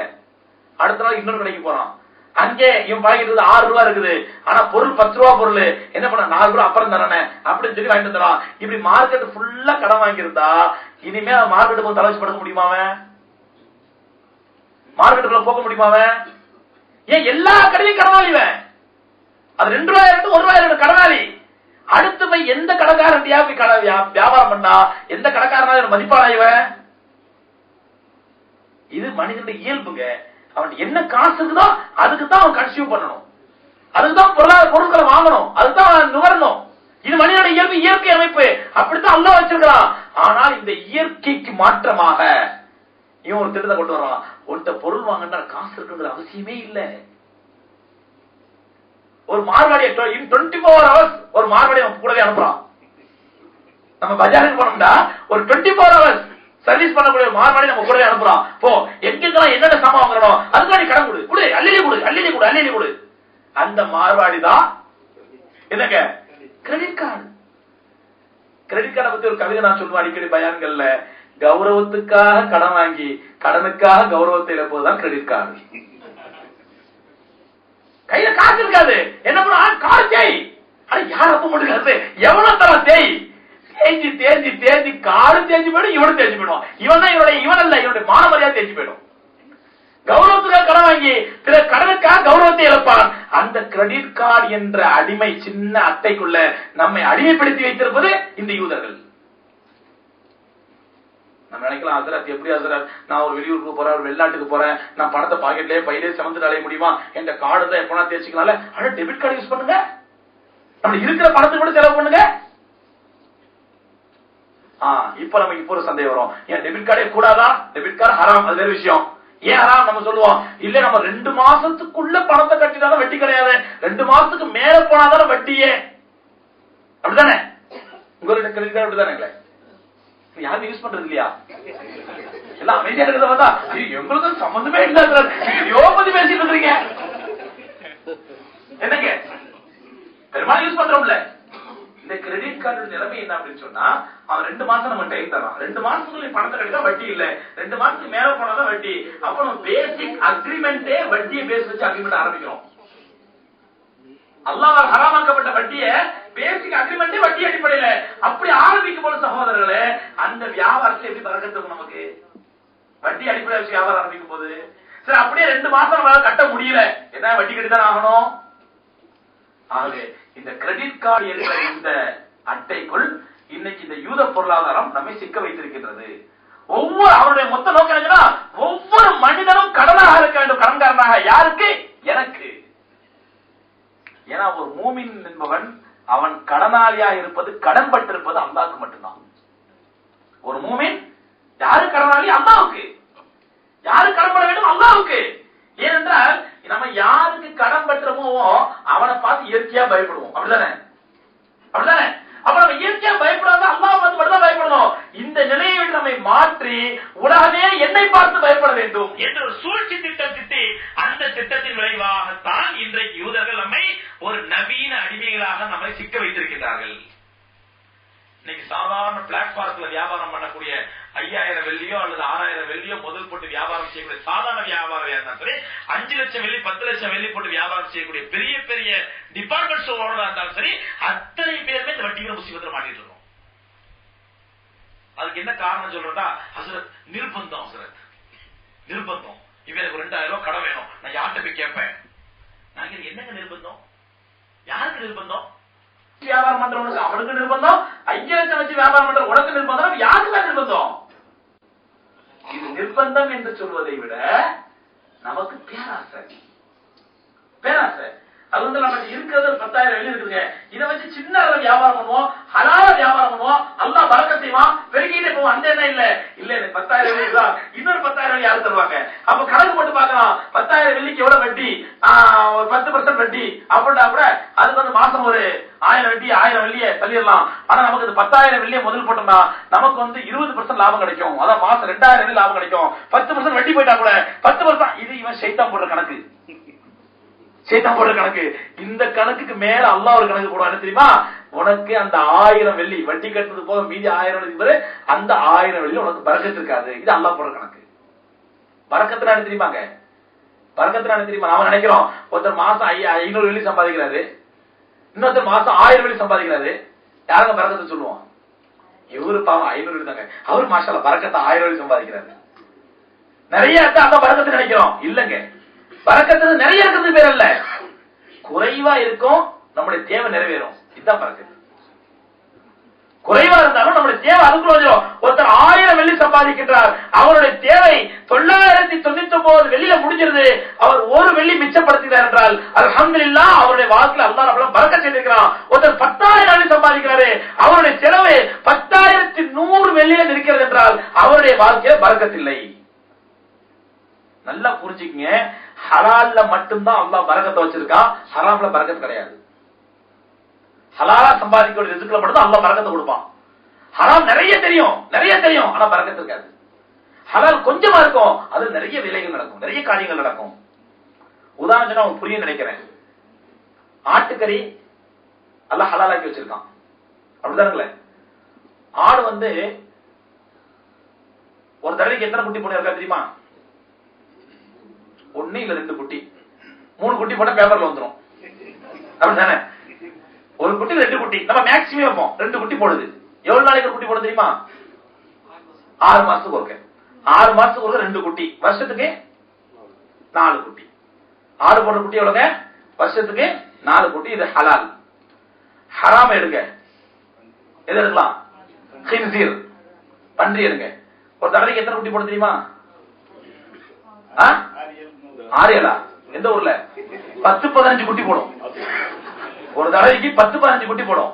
எவ்வளவு நாளைக்கு ஒருக்க தெரியுமா? 3 மாசத்துக்கு ஒருக்க. 3 மாசத்துக்கு ஒருக்க 15 குட்டி. 10 குட்டி மினிமம் வைப்போம். 10 குட்டி வச்சா வருஷம் எத்தனை குட்டி ஆச்சுங்க?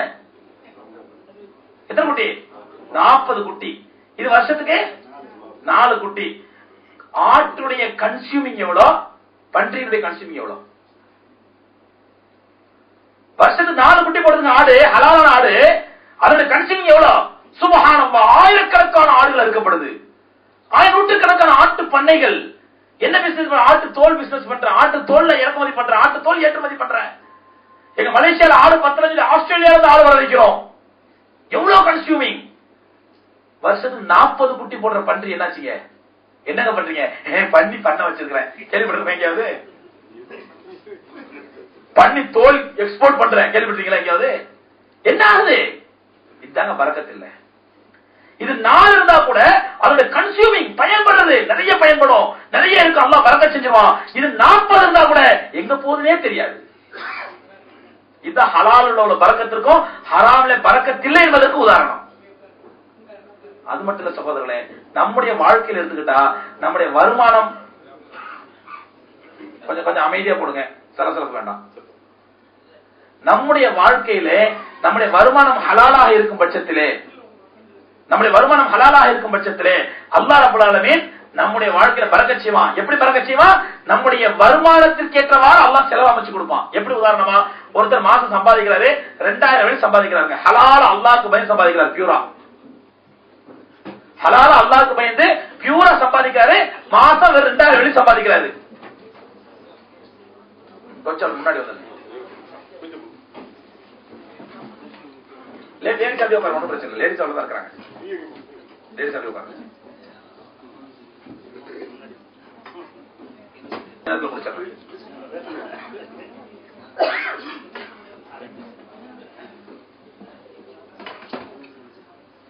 இப்ப ஒருத்தர் மாசம் 2000 ரியால் சம்பாதிக்கிறார், 2000 வெள்ளி சம்பாதிக்கிறார் வைங்களேன். ரொம்ப ஹலாலா அல்லாஹ்க்கு பயந்து பேணுதலோடு பக்தியோடு சம்பாதிக்கிறாரு. எனக்கு ஹராமே வேண்டாம், லஞ்சம் வேண்டாம், வட்டி வேண்டாம், ஒண்ணு வேண்டாம், நான் அல்லாஹ்க்கு பயந்து செய்யற வேலைக்கு கூட ஹலாலா கிடைச்சா போது 2000 வெள்ளி சம்பாதிக்கிறாரு.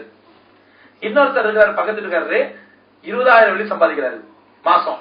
ஆனா எல்லாம் பூந்து விளையாடுறாரு. ஹராம் ஹலால் எதை பத்தி கவலை இல்ல, லஞ்சம் வட்டி எதை பத்தி கவலை இல்ல, எல்லா ஹராமான வழியிலும் தேர்ந்தெடுத்து சம்பாதிக்கிறாரு. இவருக்கு இந்த 2,000 வெள்ளி சம்பாதிக்கிறவருக்கு இவர் ஆபீஸ் போயிட்டு வீட்டுக்கு வர்றாரு. ஒரு உதாரணம் புரியறதுக்கான சொல்றேன். ஆபீஸ் போயிட்டு வீட்டுக்கு வர்றாரு. வீட்டுக்கு வந்து பார்த்தோம்னா வீடு பூட்டி இருக்குது. பக்கத்து வீட்டுல கேட்கறாரு, எங்கங்க? இல்லங்க பையன் விளையாடிக்கிட்டு இருந்தான், திடீர்னு கால் வலி கீழே விழுந்தான், பாவம் புள்ள ஏதோ சுருக்கு பிடிச்சு அப்படியே துடிச்சுட்டான், டாக்டர் போயிருக்காங்க. இவர் பதறி போயிடுவாரு. எல்லாம் என்னாச்சு ஏதாச்சும் தெரியல, பதறி அடிச்சுட்டு ஆஸ்பத்திரி போனா டாக்டர் சொல்லுவாரு, இல்லங்க வந்துட்டு போயிட்டாங்க. எங்க போனாங்க தெரியல. யாரு? வீட்டுக்காரமா எங்க போனாங்க தெரியல. உடனே பெரிய ஆஸ்பத்திரி போறாரு. யாரு? ஹராமான வியாபாரம் பண்றவரு. 20,000 வெள்ளி சம்பாதிக்கிறோம். உங்க விளக்கத்துக்கான சொல்றேன். பாவாரு பார்த்தா அந்த ஆஸ்பத்திரி இந்த ஆஸ்பத்திரி பெரிய பெரிய ஆஸ்பத்திரி போவாரு. அங்க போனா ஸ்கேன் எடுக்கணும். அது நீங்க ஆஸ்பத்திரி நிலைமை சொல்ல வேண்டியது இல்ல. நான் மலேசியா ஆஸ்பத்திரி எப்படி தெரியல, இந்தியா ஆஸ்பத்திரி சொல்றேன். உள்ள ஒருத்த போயிட்டான், முடிஞ்சு போச்சு, அவ்வளவுதான். அப்ப வந்து மாட்டிட்டான ஒருத்தன் அப்படிங்கிற மாதிரிதான். அவனுக்கு அந்த பில்லு இந்த பில்லு ஸ்கேனு லொட்டு லொசுக்குன்னு பார்த்தா 2 லட்சம் ரூபாய் ஹலாஸ் முடிஞ்சு. எதுங்க? சாதாரண சுளுக்குக்கு ஸ்கேன் எடுக்கணுமா, அது எடுக்கணுமாங்க, இடி ஸ்கேன், ஜிடி ஸ்கேன், அந்த ஸ்கேன், இந்த ஸ்கேன், எம்ஆர்ஐ ஸ்கேன், ஏபிசில எத்தனை வார்த்தை அத்தனை வார்த்தையை போட்டு ஸ்கேன் எடுத்து அந்த தசு புசுமா பாதி விளக்கும் பாதி விளங்காது 2 லட்சம் ரூபாய் ஹலாஸ் முடிஞ்சு போச்சு. இதே ஹலாலான வியாபாரம் பண்றவரு வீட்டுக்கு வருவாரு. மனைவி சோகமா உட்காந்துருப்பாங்க. என்னாச்சு? இல்லங்க புள்ள அழுதுகிட்டு இருந்தான், விளையாடிக்கிட்டு இருந்தான், கால் வலி கீழே விழுந்துட்டான், என்னன்னு தெரியல, பிள்ளைக்கு அப்படியே பொறுபொருள் வீங்கி போச்சு, துடிக்கிறான், என்ன பண்ணு தெரியலங்க. என்ன பண்ண? இல்லங்க ஒரு பக்கத்து வீட்டுல அமிதாஞ்சனமோ ஜெண்டு பாம்பு ஏதோ பாம்பு வாங்கி தான் டைகர் பாம்பு வாங்கி போட்டு தடை விட்டேன், புள்ள அந்த வேதனையில அழுது தூங்கிட்டாங்க, என்ன ஆமத்துல பயமா இருக்குதுங்க. சரியா சொல்லுது, அந்த அடுத்த வாசி எல்லாம் லேசாக்குவான். காலையில இவங்க முழிக்கிறதுக்கு முன்னாடி புள்ள முடிச்சு விளையாடிட்டு இருப்பான். அல்லாஹ் நாடினால் 5 ரூபாய் டைகர் பாம்பினும் குணமாக்க முடியும். அல்லாஹ் நாடினால் அதே பிரச்சனையை 5 லட்சம் ரூபாய்க்கு இழுக்க முடியும். முடியுமா முடியாதா? அப்ப நம்முடைய வருமானம் ஹலாலான வருமானமா இருக்கும் பொழுது அல்லாஹ் ரப்பல் ஆலமீன் 5 ரூபாய் டைகர் பாம்பை குடிப்பா. நம்முடைய வருமானம் ஹராமான வருமானமா இருக்கும் பொழுது சாதாரண பிரச்சனையை வச்சு 5 லட்சம் ரூபாய் அல்லாஹ் செலவழிப்பான். இதுதான் ஹலால்ல பரக்கத் இருக்குது, ஹராம்ல பரக்கத் இல்ல. புரியுதுங்களா? புரியலையா? புரியல ஆரம்பத்துல ஆரம்பிக்கிறேன். அப்படி ஆரம்பிச்சுடாதீங்க. சகோதரர் எதுக்காக சொன்னா, அல்லாஹ் ரப்பல் ஆலமீன் நமக்கு ஒரு ஹலாலான பாதையை கற்றுக் கொடுத்து ஹலாலான பாதையை காட்டி இந்த பாதையில் தான் உங்களுடைய பொருளாதாரம் இருக்க வேண்டும். அப்படி இருந்தால்தான் உலகத்தில் உங்களுக்கு நிம்மதி, மரணத்துக்கு பிறகு உள்ள மறுமை வாழ்க்கையில் நிம்மதி என்று அல்லாஹ் ரப்பல் ஆலமீன் அற்புதமான பாதையை நம்ம காட்டி தந்திருக்க. நாம் யூதர்கள் காட்டி தந்த அந்த ஹராமான பாதையில மாட்டி நம்மை நாமே அடிமைகளாக ஆக்கி எத்தனை பேர் வட்டியில மாட்டி முடிச்சிட்டு இருக்காங்க? எத்தனை பேர் வட்டியில மாட்டி முடிச்சிட்டு இருக்கிறோம்? ஹலாலான வியாபாரம் பண்ணிருப்பாரு, ஷைத்தா மாதிரி வந்துருப்பா, யாராவது மார்வாடிக்காரன் வட்டிக்காரன், சரி வாங்கித்தான் பாப்பமே கால வச்சிருப்பாரு, முடிஞ்சு போச்சு 2 வருஷம் கடையே எடுத்து முடிவு உரமாக ஓடிட்டு இருந்தாரு. நடந்துருதா இல்லையா? எத்தனை சம்பவங்கள்? காரணம் என்ன? அல்லாஹ் காட்டி தந்த பாதையை, சுதந்திரமான பாதையை விட்டு விலகி ஹராமான அடிமை பாதையை தேர்ந்தெடுத்தது விளைவு இன்னைக்கு உலகமே இன்னைக்கு அடிமைத்தலை மாட்டிக்கிறது. பொருளாதார ரீதியாக அடுத்த ஒரு அடிமைத்தலை என்ன தெரியுமா? அடுத்த ஒரு அடிமைத்தலை இது கலாச்சார ரீதியாக. அல்லாஹ் ரப்பல் ஆலமீன் இஸ்லாத்துக்கு ஒரு அற்புதமான கலாச்சாரத்தை வகுத்து கொடுத்திருக்கிறான். இந்த கலாச்சாரத்திற்கு மாற்றமாக சகோதரர்களே, யூத கிறிஸ்தவர்கள் ஒரு கலாச்சாரத்தை நிறுத்திருக்கிறார்கள், திரித்துக் கொண்டிருக்கிறார்கள். இதுக்கு நான் நிறைய உதாரணம் சொல்ல முடியாது, நேரம் இல்ல, சுருக்கமா சொல்றேன். அதாவது பிரிட்டிஷ் எம்பையரை பற்றி உலகத்தில் சொல்லுவாங்க, the sun never sets in British Empire. ஆங்கிலத்தில் சொல்லுவாங்க, பிரிட்டிஷ் சாம்ராஜ்யத்தில், ஆங்கிலேய சாம்ராஜ்யத்தில் சூரியன் மறைவதே கிடையாது. ஆங்கிலேய சாம்ராஜ்யத்தில் சூரியன் மறையறதே கிடையாது என்ற அளவுக்கு உலகம் முழுவதும் பிரிட்டிஷ் ஆட்சி நடந்துட்டு இருந்துச்சு. நமக்கு தெரியும். இது ஏன் சொல்றாங்க British sun never sets in British empire, ஆங்கிலேய சாம்ராஜ்யத்தில் சூரியன் மறைவதில் ஏன் சொல்றாங்க அப்படின்னு சொன்னா, சூரியன் இந்தியால உதயமாகுதுன்னா அமெரிக்கால மறையும். அப்படிதாங்களே, அமெரிக்கால உதயமாகுதுன்னா இந்தியால மறையும். சூரியன் மறையக்கூடிய இந்தியாவும் ஆங்கிலேய ஆட்சியின் கீழ், சூரியன் மறையக்கூடிய அமெரிக்காவும் ஆங்கில ஆட்சியின் கீழ். இந்தியாவில மறைஞ்ச ஆங்கில ஆட்சி இந்தியாவில மறைஞ்சிச்சுன்னா அமெரிக்காவுடைய ஆங்கில ஆட்சியில சூரியனாயிடும், உதயமாயிடும். அமெரிக்காவில் மறைந்தால் இந்தியாவில் உதயமாயிடும். அப்ப sun never sets in British empire. ஆங்கிலேய சாம்ராஜ்யத்தில் சூரியன் என்ன பண்றது இல்ல, மறையறதே கிடையாது. அந்த அளவுக்கு உலகம் முழுவதும் வியாபித்திருந்த பிரிட்டிஷ் எம்பையர்ல ஒரு சம்பவம் நடக்கின்றது. பிரிட்டிஷ் பார்லிமெண்ட்ல ஒரு டிஸ்கஸ். அந்த டிஸ்கஸ்ல ஒரு டாபிக், என்ன டாபிக்னா, நம்முடைய வெஸ்டர்ன் கல்ச்சரை ஆங்கிலேய கலாச்சாரத்தை, மேற்கத்திய கலாச்சாரத்தை எங்கெங்கெல்லாம் நம்மளால இம்ப்ளிமெண்ட் செய்ய முடிஞ்சது, எங்கெங்கெல்லாம் இம்ப்ளிமெண்ட் செய்ய முடியல அப்படிங்கறத வந்து ஒரு கல்ச்சர் நடக்குது, ஒரு டிஸ்கஸ் நடக்குது. அந்த டிஸ்கஸ்ல கிளாஸ்டோன் என்று சொல்லக்கூடிய ஒரு பார்லிமெண்ட் மெம்பர், அந்த பார்லிமெண்ட் மெம்பர் அவன் எழுந்துச்சு பேசுறான். பேசும்போது சில பாயிண்ட்களை குறிப்புகளை சொல்றான். எங்கெங்கெல்லாம் முஸ்லிம்கள் ஸ்ட்ராங்காக இஸ்லாத்தில் உறுதியாக இருக்கிறார்களோ அந்த பகுதிகளில் நம்முடைய கலாச்சாரத்தை அவர்களுக்கு திணிக்க முடியவில்லை. எங்கெங்கெல்லாம் முஸ்லிம்களுடைய கலாச்சாரம் வீக்கா இருக்குதோ அங்க நம்முடைய கலாச்சாரத்தை ஈஸியா திணிக்க முடிஞ்சது. அப்ப நம்முடைய கலாச்சாரத்துக்கு ஒரு எதிரான கலாச்சாரம் என்றால் அது இஸ்லாமிய கலாச்சாரம் தான். அந்த இஸ்லாமிய கலாச்சாரம் ஸ்ட்ராங்காக இருக்கும் வரை நம்முடைய வெஸ்டர்ன் கல்ச்சரை திணிக்க முடியாது. ஏன் வெஸ்டர்ன் கல்ச்சரை திணிக்கிறதுனால அவனுக்கு என்ன பிரயோஜனம்டா? பிரிட்டிஷ்காரன் ஒரு நாட்டை ஆள்வான், சுரண்டுவான், கொள்ளையடிப்பான், அபகரிப்பான், எல்லாம் செஞ்சுட்டு ஒரு கட்டத்தில் அந்த மக்கள் எதிர்த்து போராடும் பொழுது சுதந்திரம் கொடுத்துட்டு வருவான். ஆனா சுதந்திரம் கொடுத்து விடுவானே தவிர அவர்கள் மீது கலாச்சார ரீதியான திணிப்பை ஏற்படுத்தி தான் வருவான். அப்பதான் அவன் கலாச்சார ரீதியாக காலமுறை யாருக்கு அடிமைப்பட்டு கிடப்பான்? பிரிட்டிஷ்க்கு. இது ஒரு திட்டத்தை, நீண்ட கால திட்டத்தை செய்தார்கள் பிரிட்டிஷ்காரர்கள். அப்ப அதனால அவங்க டிஸ்கஸ் பண்றான், நம்ம எந்த அளவு நம்ம கலாச்சாரம் திணிக்க முடிஞ்சு சொல்லி. அப்ப யோசி ஒரு முடிவு எடுக்கிறான். இந்த இஸ்லாமிய ஒரு நீண்ட டாபிக் நான் இன்னொரு டைம் வாய்ப்பு கிடைச்சா சொல்றேன். அப்படி திணிக்கும் பொழுது அதுல 2 பேர் நியமிக்கிறான் ஒரு சூழ்ச்சியின் அடிப்படையில. அதாவது லார்டு மெக்காலே, லார்டு டன்லப் என்று சொல்லி இருந்த அறிவிச்சிகள் நியமிக்கிறான். அவர்கள் சில திட்டங்களை வகுத்து கொடுக்குறாங்க. அந்த திட்டங்களை செயல்படுத்துறான். என்னென்ன திட்டங்கள் வாய்ப்பு கிடையாது சொல்லுவோம். இப்ப என்ன சொல்ல வரேன் சகோதரர்களே, அந்த கிளாஸ்டோன் சொன்ன கருத்தின் அடிப்படையிலே இந்த யூத கிறிஸ்தவர்கள், மேற்கத்திய வெஸ்டர்ன் கல்ச்சரை சார்ந்தவர்கள், அவர்கள் தங்களுடைய கலாச்சார திணிப்புக்கு மிகப்பெரிய தடையாக கருதுவது இஸ்லாமிய கலாச்சாரத்தை தான். அதனால என்ன பண்ணாங்கன்னா இந்த இஸ்லாமிய கலாச்சாரத்தை விட்டு மக்களை அப்புறப்படுத்தி, இஸ்லாமிய கலாச்சாரம் என்னங்க என்னங்க அல்லாஹ்வுடைய குர்ஆன், கண்மணி நாயகம் ரசூலுல்லாஹி ஸல்லல்லாஹு அலைஹி வஸல்லம் வழிமுறை, உத்தம சஹாபாக்கள் வாழ்ந்து காட்டிய வழிமுறை, சத்திய இமாம்கள் கற்றுக் கொடுத்த வழிமுறை, இது இஸ்லாமிய கலாச்சாரம். இந்த கலாச்சாரத்திற்கு முரணாக ஒரு மேற்கத்திய கலாச்சாரத்தை கொண்டு திணிக்கிறான். அந்த கலாச்சாரம் சகோதரர்களே, நம்மை முஸ்லிம்களையும் அந்த கலாச்சாரத்துக்கு அடிமைப்பட்டு நாம் அந்த கலாச்சாரத்தில் அடிமைப்படுத்தி கிடக்கின்றோம். இல்லைன்னா யோசிச்சு பாருங்க, ஒரு 10 வருஷத்துக்கு முன்னாடி வரையிலும் இந்த வேலண்டைன்ஸ் டே யாருமே தெரியாது, அப்படித்தானே? ஒரு 10 வருஷம் முன்னாடி தெரியுமா வேலண்டைன்ஸ் டேயா? பிப்ரவரி 14, பிப்ரவரி 14, பிப்ரவரி 13 அடுத்த நாள் 15 முந்தின நாள், அப்படிதான் இருந்துச்சு. ஆனா இன்னைக்கு ஒரு 5 வயசு பையன் கூட பிப்ரவரி 14 வருது, வேலண்டைன்ஸ் டே வருது, காதலர் தினம் வருது. இந்த 10 வருஷத்துல ஏற்பட்ட மாற்றம். இந்த வேலண்டைன்ஸ் டே திணிச்சது யாரு? வெஸ்டர்ன் கல்ச்சர், மேற்கத்திய கலாச்சாரம். எந்த அளவு கேவலமான கலாச்சாரம் என்றால் எந்த ஆணும் எந்த பெண்ணுடன் வேண்டுமானாலும் சுத்திக் கொள்ளலாம். சமீபத்தில் சென்னையில இந்தியாவில் நடந்த சம்பவம் உங்களுக்கு தெரியும். அங்க ஒரு பெங்களூர்ல ஒரு பப்பு, அந்த பப்புல சில பெண்கள் நிர்வாகம், அரைகுறை நிர்வாகம் நடிக்கிறாங்க. அதுல இந்த RSS இயக்கத்தை சார்ந்த அந்த ராம்சேனாங்கிறவங்க அடிச்சு வச்சிருக்காங்க. இதுல ஒரு தகராறாகி ஒரு மத்திய அமைச்சர், இந்தியாவினுடைய ஒரு மத்திய அமைச்சர் அறிவிக்கை செய்கிறார், இந்த இவர்களை ஒடுக்குவதற்கு பெண்கள் இன்னும் அதிகமாக பப்புக்கு வர வேண்டும். மத்திய அமைச்சர் அறிக்கை விடுறாருங்க.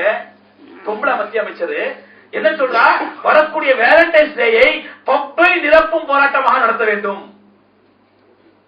பப்புகளை நிரப்பும் போராட்டமாக நடத்த வேண்டும். எவ்வளவு கேவலமான ஒரு அரசாங்கம் நடந்துட்டு இருக்குது. இதெல்லாம் இங்க அதுல என்ன இந்தியா நடக்குது இங்க குறை சொல்லிட்டு இருக்கீங்க. நீங்க இந்தியா நடக்குதுன்னா இந்தியாவில எவ்வளவு தடவை பேசணும்? மக்காப்பள்ளி.com வந்து பாருங்க. மக்காமர்ச்சி.com வருது. ஒவ்வொரு ஜும்மா பயான் அதுல வெப்சைட்ல அப்லோட் ஆயிடுது. அதை எடுத்து பாருங்க. போன வாரம் ஜும்மா கூட இதே வேலண்டைன்ஸ் டே பத்தி தான் பேசுறேன் நானு. எந்த அளவுக்கு கீழ்த்தரமான கலாச்சாரம் என்றால் சகோதரர்களே, முழுக்க முழுக்க யூத கிறிஸ்தவருடைய வெஸ்டர்ன் கல்ச்சர் ஆண் பெண்களை அடிமையாக்கி எந்த ஆணும் எந்த பெண்ணுடன் வாழலாம், எந்த பெண் எந்த ஆணுடன் போகலாம், கல்யாணத்துக்கு முன்னாடி கற்போடு இருக்க வேண்டிய அவசியம் பெண்களுக்கும் இல்லை ஆண்களுக்கும் இல்லை. இதான வெஸ்டர்ன் கல்ச்சர். இந்த கலாச்சாரத்துக்கும் நாம் அடிமைப்பட்டு கிடைக்கின்றோம் நம்முடைய சமுதாயம். நாங்க நினைக்கலாம் அப்படிலாம் இல்ல சார், எங்க பிள்ளைங்க அப்படிலாம் போறது இல்ல, நாங்க பப்புகளை அனுப்புறது இல்ல, நாங்க வந்து எங்க வெஸ்டர்ன் கலாச்சாரம் அப்படி எல்லாரும் சுத்தப்படல. இல்ல சகோதரர்களே, ஒரு விஷயம் நல்லா புரிஞ்சுக்கணும். அல்லாஹ் ரப்பல் ஆலமீன் நமக்கு பெண் பிள்ளைகளை, குறிப்பாக தாய்மார்கள் நிறைய வந்து சொல்ற பிள்ளைகளை எப்படி வளர்க்க வேண்டும் என்று அல்லாஹ் ரப்பல் ஆலமீன் நமக்கு ஒரு பாதை கற்றுக் கொடுத்திருக்கோம். உலகத்தில் ஒரு எந்த மதத்திலையும் இப்படி கிடையாதுங்க. எம்பெருமானார் ஸல்லல்லாஹு அலைஹி வஸல்லம் சொன்னாங்க, உங்களுடைய குழந்தைகள் 7 வயதை அடைந்து விட்டால் அவர்களுக்கு தொழுகையை ஏவுங்கள், 10 வயதை அடைந்து விட்டால் அடித்து தொட சொல்லுங்கள், அவர்களை உங்களுடைய படுக்கையை விட்டு பிரித்து விடுங்கள். 10 வயது ஆயிட்டா இது ரசூலுல்லாஹ் காலத்து பிள்ளைகளுக்கு. எந்த காலத்து பிள்ளைங்க 10 வயசுங்கிறது? நபிஸல்லல்லாஹு காலத்து பிள்ளைகளுக்கு. இன்னைக்கு உள்ள பிள்ளைகள் 10 வயசு பிள்ளைகளா? என்னங்க நமக்கு தெரியும் நம்முடைய பிள்ளைகளுடைய எவ்வளவு உஷாரா இருக்காங்க, எவ்வளவு தெளிவா இருக்காங்கிறது. ஒரு தகப்ப வந்து ஒரு பிள்ளைய கல்யாணத்துக்கு கூட்டு போனாராம். பிள்ளை எவ்வளவு உஷாரா இருக்குன்னு உதாரணம் சொல்றேன். அப்ப கல்யாணம் முடிஞ்சு பொண்ணு மாப்பிள்ள போகும்போது அந்த பொண்ணு அழுது இருக்குது. கல்யாணம் முடிஞ்சு பிரிஞ்சு போது அழுவாங்க இல்லையா, பொண்ணு அழுது இருக்குது. அந்த பையன் கேட்டிருக்கான், அப்பா அப்பா அந்த ஆண்டி ஏப்பா அழுகுறாங்கன்னு கேட்டிருக்கான். அத்தான் என்ன பஸ், கல்யாணம் முடிஞ்சிருக்குல்லப்பா அதனால அழுகுறாங்க. அப்ப அந்த அங்கிள் தான் கல்யாணம் முடிஞ்சு அவரையும் அழுவல. எவ்வளவு உஷாரா கேள்வி பார்த்தீங்களா? கல்யாணம் முடிஞ்சு ஆண்டி பொண்ணு முடிஞ்சு அங்கிள் தான் முடிஞ்சது, அவங்களுக்கே அழுவல. அப்பா அதோட உஷாரம் சொல்றாரு, அவர் நாளையில இருந்து அழுவாரு.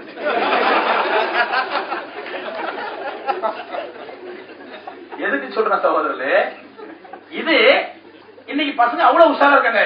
எம்பெருமானார் ஸல்லல்லாஹு அலைஹி வஸல்லம் அந்த குழந்தைகளை எப்படி வளர்க்க வேண்டும், எப்படி பராமரிக்க வேண்டும் தெள்ளத்திலே சொல்லி கொடுத்தாங்க. இன்னைக்கு நம்ம வீட்டு குழந்தைகளை பாத்தீங்கன்னா பொதுவாவே அல்லாஹ் ரப்பல் இயற்கையா குழந்தைகளை எடுத்து கொடுக்குறான். ஒரு 5 வயசு ஆம்பளை பையன், ஒரு 5 வயசு பொம்பளை பொண்ணு. இயற்கையா பாத்தீங்கன்னா 5 வயசு ஆம்பளை பையன் குளிச்சுட்டு ஜட்டியோட நிப்பான், 5 வயசு பொம்பளை பிள்ளை அப்படி நிக்காது. அது யார் சொல்லி கொடுத்தா? இல்ல, இயற்கையா ஏற்பட்ட அந்த உணர்வு, வெட்கம். இயற்கையா அல்லாஹ் கொடுத்த உணர்வு. 5 வயசு ஆம்பளை குளிச்சுட்டு நிப்பாங்க ஜட்டியோட, 5 வயசு பொம்பளை பிள்ளை நிக்காது. ஆனா ஒரே வயசு தானே? இல்ல, அல்லாஹ் இயற்கையா கொடுத்த அந்த வெட்கத்தை, அந்த இயற்கையா ரப்பல் ஆலமீன் கொடுத்த அந்த வெட்கத்தை, அந்த ஹயா என்ற உணர்வை அதை ஊட்டி வளர்க்க வேண்டியது தாய் தந்தையுடைய கடமை. ஆனா இன்னைக்கு என்ன நடக்குது? 5 வயசு பிள்ளை தானே ஹஸ்ரத் சொல்லி அந்த பிள்ளைக்கு ஒரு சினிமா நடிகையை போட்டு நாம் ஆடை அணிவிக்கின்றோம். கேட்டா என்ன சொல்றோம்? சின்ன பிள்ளை ஹஸ்ரத், அதுக்கு என்ன தெரியும்? 5 வயசு பிள்ளை இப்ப போட்டு பார்க்க எப்ப போட்டு பாக்குறது? ஆனா யார மாதிரி ட்ரெஸ்ஸுங்க இந்த படத்துல இந்த டான்ஸ் கார்டு யார பாருங்க அவள மாதிரி ட்ரெஸ். நவுதுபில்லா, நாளைக்கு என் பிள்ளை அந்த மாதிரி பொம்பளை ஆயிட்டா, அவள மாதிரி விபச்சாரி ஆயிட்டா, அவள மாதிரி சினிமால டான்ஸ்காரி ஆயிட்டா, அவள மாதிரி ஆபாசம் ஆடுற ஆயிட்டா, அந்த மாதிரி ஒரு ட்ரெஸ் என் பிள்ளைக்கு போட்டு நம்ம இன்னைக்கு அழகு பாக்குறா. சின்ன பிள்ளை இப்ப படம் எப்ப பட போகுது? அந்த நடிகை மாதிரி ட்ரெஸ் கொடுங்க, இந்த நடிகை மாதிரி ட்ரெஸ் கொடுங்க. சோதரே, இளம் வயதிலே அந்த ஹயா அப்பதான் உருவெடுக்கும். 4 வயசு 5 வயசுல ஹயா முளைவிடும். நாம அந்த ஹயாவை என்ன பண்றோம்? முளையிலேயே கிள்ளி எரிஞ்சிடறோம்.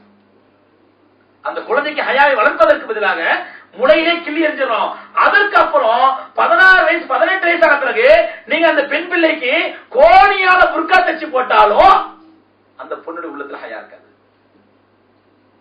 நீங்க பாக்குறங்க சென்னை போன்ற ஊர்கள்ல, மலேசியால எப்படி தெரியாதுங்க, சென்னை மாதிரி மெட்ரோ சிட்டில பாக்குறோம், புர்கா போட்டுக்கிட்டு அல்லாஹ் பாதுகாக்கணும், புர்கா போட்டுக்கிட்டு முகத்தை மூடிக்கிட்டு ஒரு அண்ணி ஆணோட சந்தனம் போட்டு நெத்தியில வச்சிருக்கான். அந்த அண்ணி ஆணோட பீச்சில் உட்காந்து கொஞ்சிக்கிட்டு ஒரு முஸ்லீம் பிள்ளை, ஒரு பிள்ளை இல்ல, ஒரு பிள்ளை இல்ல, நூற்றுக்கணக்கான பிள்ளைகள். எனக்கு புர்கா போட்டுக்குது, புர்கா கோணியாலே போட்டாலும் சரி உள்ளத்துல ஹயா இல்லையே. அந்த 4 வயசு 5 வயசுல ஹயா எடுக்கப்பட்டு விட்டது. ஹயா எந்த நேரத்துல முளை விடுமோ அந்த நேரத்துல முளையிலே கிள்ளி எரியப்பட்டு விட்டது ஹயாவே. அந்த சினிமாவை பார்த்து, அந்த டான்ஸை பார்த்து, அந்த நடிகையை பார்த்து அவ்வளவு மாதிரி என் பிள்ளைங்க ட்ரெஸ் பண்ணணும் அப்படின்னு சொல்லி அந்த ஆபாச உடை அணிந்ததன் விளைவு 16 வயசு 18 வயசு ஆகும் பொழுது இல்லையே, ஹயாவா இல்லையே. அது நீங்க கோணியால புர்கா சுத்தி போட்டு முகத்தை மூடி, கண்ணை மூடி, காலை மூடி இருந்துட்டு போனாலும் சகோதரர் ஹயா இருக்காது. ஏனென்றால் ஹயா என்பது மனதோடு சம்பந்தப்பட்ட கட்டுப்பாடு. அது ஆணாக இருந்தாலும் சரி, பெண்ணாக இருந்தாலும் சரி, மனசை கண்ட்ரோல் பண்ணணும். அந்த மன கண்ட்ரோல் என்பதுதான் தக்வாவோடு சம்பந்தப்பட்டது.